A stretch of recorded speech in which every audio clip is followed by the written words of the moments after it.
কিছু কিছু লোক তো ভালো ভালো কথা বলে, খুব ভালো বক্তৃতা করে, আর কিছু কিছু লোক ভালো ভালো লেখে কিন্তু ভালো বক্তৃতা করে না। নজরুল ইসলাম ভাই বললেন। তো আমি এটার মাঝামাঝি আর কি, অল্প অল্প বলি, অল্প অল্প লিখি।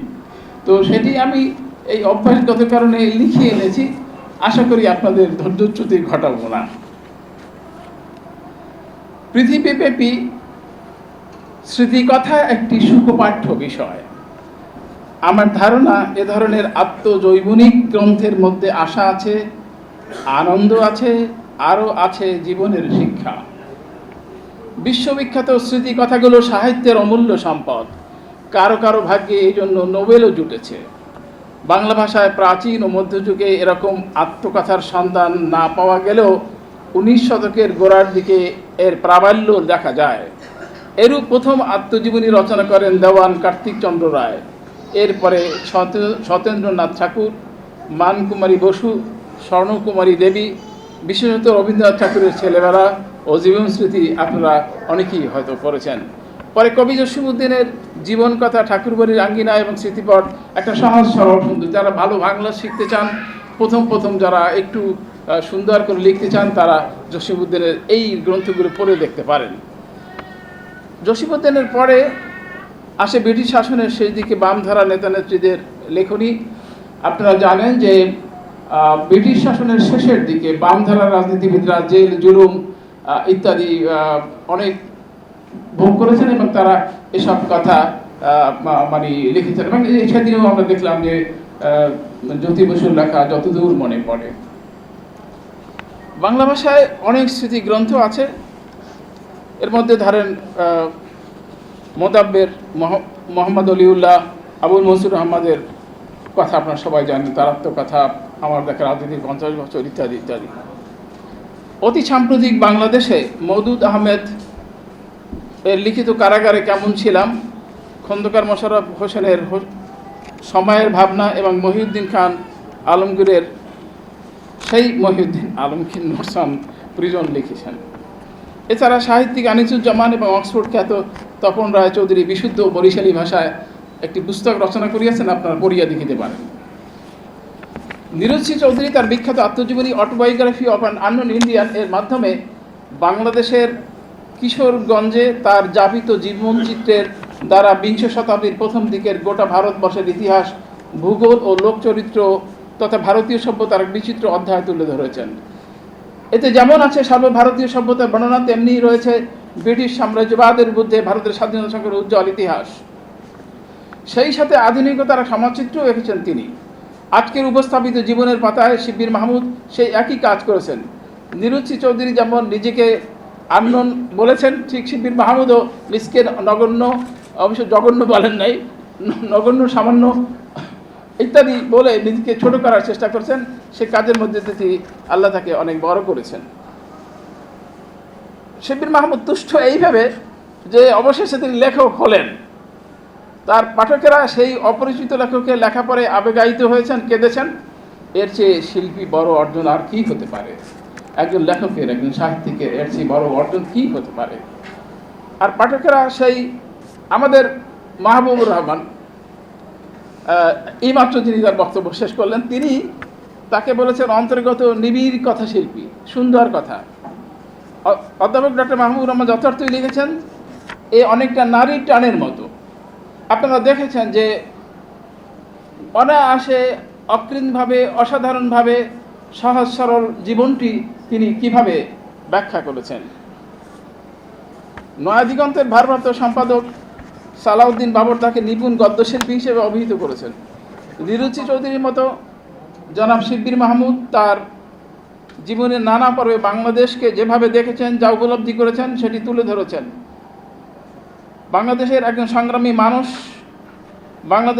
সংগ্রামী মানুষ যাকে চিত্রিত হয়েছে ইটকলা থেকে বৈরুত পর্যন্ত বিস্তৃত পৃথিবী এবং এর এক অনন্য আখ্যান। সুতরাং শিব্বির মাহমুদের জীবনের পাতা সেই নীরজ সি চৌধুরীর মতোই সতত, সাধারণ, স্বাভাবিক বাংলাদেশের একটি ইতিহাস, ভূগোল ও সমাজচিত্র। সেই সাথে একটি সুখপাঠ্য ভ্রমণ কাহিনী কখনো কখনো প্রায় প্রতিটি অধ্যায় সঙ্গীতের মূর্ছনা গ্রন্থটিকে আবেগায়িত করেছে। আপনারা শুনলে হাসবেন যে গানগুলো পড়ার পরে আমি নিজে এতটা আবেগায়িত হয়েছি যে সেই গানটি শুনে ক্যাসেটে সেই গানটি শুনে তারপরে আবার পড়া শুরু করেছি। তো মানে উনি জানেন মানুষকে আবেগায়িত করতে, আকৃষ্ট করতে। জীবন পাতার প্রথম পর্ব শুরু হয়েছে ইটখোলা থেকে, যখন তিনি বাড়ি থেকে বেরিয়েছিলেন লেখাপড়ার উদ্দেশ্যে। তার বয়স তখন 11। সেই যে জীবনের শুরু, তা অতিক্রান্ত হয়েছে ধীরে ধীরে মাইজদিতে নোয়াখালী জেলা স্কুলে, কুশাখালীর হুজুর সমীপে, চৌমাহানি সরকারি এসএ কলেজে এবং আবারও এক হুজুর সাদেকুল্লাহ হুজুরের দরবারে। গ্রন্থটির প্রাথমিক পর্ব অর্থাৎ লেখাপড়ার প্রাথমিক জগৎ এভাবেই সমাপ্তি ঘটে। অতঃপর তিনি ইপি মাইকেলের বঙ্গভাষা থেকে জসিমউদ্দিনের কবর এবং হাসন রাজার মাটির জিঞ্জিরার মাঝে তিনি আত্মস্থ করেন নিজকে। অর্থাৎ সব কিছু কি আত্মস্থ করা, সব কিছু কি শেখা, সব কিছু কি জানার চেষ্টা করেন তিনি কেজি মুস্তফার সেই বিখ্যাত রোমান্টিক গান তোমারে লেগেছে এত যে ভালো, চাঁদ বুঝি তা জানে, তা শুনে তিনি আপ্লুত হন। এবং এমন বাঙালিও নাই এখানে যে আপনারা জানেন যে শীর্ষ জনপ্রিয় গানের 20টি গানের একটি এটি, সুতরাং সকলের কাছেই এটি জনপ্রিয়। জসিমউদ্দিনের স্বজনবাদীর ঘাট পরে তিনি অনেকবার কেঁদেছিলেন। আর তার একজন পাঠক যখন জীবনের পাতা পরে কাঁদে, তখন সিদ্দিক মাহমুদকে সত্যি সার্থক লেখক মনে হয়। সার্থক লেখক তো তাই যা জীবনকে ছুঁয়ে যায়। যখন তিনি বাড়ি থেকে বিদায় নিয়েছিলেন অল্প বয়সে, তখন তিনি কেঁদেছিলেন। আবার যখন ঢাকাকে বিদায় জানালেন, মাতৃভূমির টানে জনপ্রিয় দেশাত্মবোধক গান গেয়ে ফিরে গেলেন, আমারও দেশের মাটির গন্ধে ভরিয়ে আছে সারা নয়, ইত্যাদি ইত্যাদি। প্রতিপক্ষে করাচি যাত্রার মাধ্যমে শুরু হলো তার বিশ্বময় রোমাঞ্চকর ভ্রমণ। সেজন্য এক সাহসী অভিযাত্রা। বাংলাদেশের রম্যরচনা এবং ভ্রমণ সাহিত্যের জন্য সৈয়দ মুস্তফা আলীকে দিকপাল বলা হয়।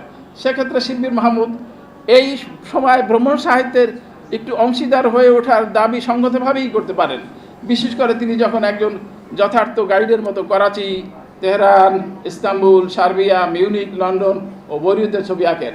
করাচিতে থাকাকালীন অবস্থায় তার রাজনৈতিক অনুভূতিরও প্রকাশ পায় তার নিজের ওই গ্রন্থে। তিনি লিখেছেন, হিসাবে পূর্ব পাকিস্তানের অর্ধেক কর্মচারী থাকার কথা ছিল, আর তা না হলেও কমপক্ষে 25% হওয়ার কথা ছিল।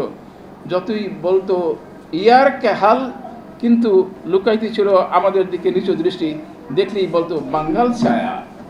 মানে পূর্ব পাকিস্তান এবং পশ্চিম পাকিস্তানের মধ্যে সেই যে বৈষম্য, সেই যে দূরত্ব, সেই যে অবিচার, অন্যায়ের একটি প্রতিচ্ছবি প্রতিটি বাঙালিকে যেমন আহত করেছে, ঠিক তদ্রূপভাবে অবশেষে তিনি ঢাকা ফিরে এলেন।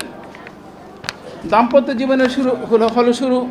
বিয়ের তারিখ ছিল 1989 সালের 8ই নভেম্বর। এখানে ভাবি আছেন, সঠিক তারিখ কিনা ভাবি ভালো বলতে পারবেন। 1983 সালের অক্টোবরে তিনি লন্ডনে রেস্টুরেন্টে শেয়ার রেখে ওখানে থাকার বাড়ি বিক্রি করে দেশে ফিরে আসেন। গার্মেন্টস ব্যবসা শুরু করার সিদ্ধান্ত নেন। ব্যবসা বাণিজ্যের নানা ভালো মন্দ ব্যাখ্যাত হয়েছে এই গ্রন্থে। ব্যবসা বাণিজ্যের সাথে সাথে তিনি বিজ্ঞান ও প্রযুক্তি বিশ্ববিদ্যালয় করেছেন। আহসানিয়া মিশন ও লায়ন্স ফাউন্ডেশনের মধ্যে সেবা কর্মে নিযুক্ত হয়েছেন। জনাব শিব্বুর মাহমুদের জীবনে বড় একটি চ্যালেঞ্জ নয়া দিগন্ত, একটি দুঃসহ সময়। সেই ইতিহাস ইতিমধ্যে নয়া দিগন্তের ভারপ্রাপ্ত সম্পাদক জহিরুদ্দিন বাবর আপনাদেরকে বিব্রত করছেন একেবারেই প্রথমেই। জীবনের বিবিধ বাঁকে তিনি যেভাবে যাদের সান্নিধ্যে সমৃদ্ধ হয়েছেন তাদের বর্ণনা রয়েছে এই গ্রন্থে। প্রথম স্পিকার আব্দুল মালেক থেকে কারো নাম বাদ যায়নি, কারো সংযুক্তি বাদ যায়নি। এই অধ্যায়ে জানা যায় সাহসী উদ্যোক্তা মীর কাসেম আলীর সাথে তার সংশ্লিষ্টতার কথা। নয়া দিগন্তের কিছু কথাবার্তা আছে। গোটা গ্রন্থটি ভ্রমণ সাহিত্যের প্রাধান্য লক্ষণীয়। যে কারো মনে পড়বে, সূচিপত্র দেখে যে কারো মনে পড়বে যে এটা একটি মানে ভ্রমণ সাহিত্য, এবং সেটিও হয়তো সুখপাঠ্য। অবশেষে শিব্বুর মাহমুদের এক বিশ্বস্ত বন্ধু জনাব ইসমাইল জবিউল্লাহর উদ্ধৃতি দিয়ে শেষ করি। এই গ্রন্থটি শিব্বির মাহমুদের জীবনযাত্রার এক বর্ণাঢ্য চিত্র, যা সংগ্রামের ঢেউ পেরিয়ে আশার আলো পৌঁছে দেওয়ার এক অসাধারণ উদাহরণ। পরিপূর্ণ যত্ন, স্পষ্টতা এবং আন্তরিকতা রচিত এই বইয়ের প্রতিটি অধ্যায় পাঠকের সামনে তুলে ধরে তার ঘরোয়া ও প্রবাস জীবনের গল্প, মানব কল্যাণে তার অবদান এবং শিক্ষার অঙ্গনে তার অদম্য পথ চলা। এটি কেবল একটি আত্মজীবনী নয়, বরং জীবনের পাঠ, চ্যালেঞ্জ এবং অনুপ্রেরণার এক সুরেল সঙ্গীত। এবং এই কথাগুলো তো প্রতিটি বক্তাই মানে স্পষ্টভাবে বলেছেন, আপনারা লক্ষ্য করেছেন। দেশে ও প্রবাসে শিক্ষা ও সমাজের জীবনের উন্নয়নের প্রতি তার নিরলস কর্মপ্রচেষ্টা তাকে এক স্বপ্নদ্রষ্টা রূপে প্রতিষ্ঠিত করেছে। যুক্তরাজ্য তার শিক্ষা ও সমাজমূলক কর্মকাণ্ডের অভিযান নিষ্ঠা তাকে অসংখ্য প্রবাসী ছাত্রের জন্য আশ্রয়স্থল গড়ে তুলেছেন। গ্রন্থটি বহু গুণে প্রামাণ্য হয়েছে শেষে সংযোজিত 13 পৃষ্ঠার জীবন ঘনিষ্ঠ ছবিতে। গ্রন্থটি প্রকাশ করেছে বুকিশ পাবলিকেশনস, ঢাকা। প্রকাশকাল 2025। বর্ণাঢ্য পত্রটি এঁকেছেন জাহিদ হোসেন বেলু। মূল্য মাত্র 600 টাকা, যেটা লিখতে হয় গ্রন্থ সমাচার, ওইভাবেই মানে লিখেছি আর কি। তো আমার কথা এখানেই শেষ।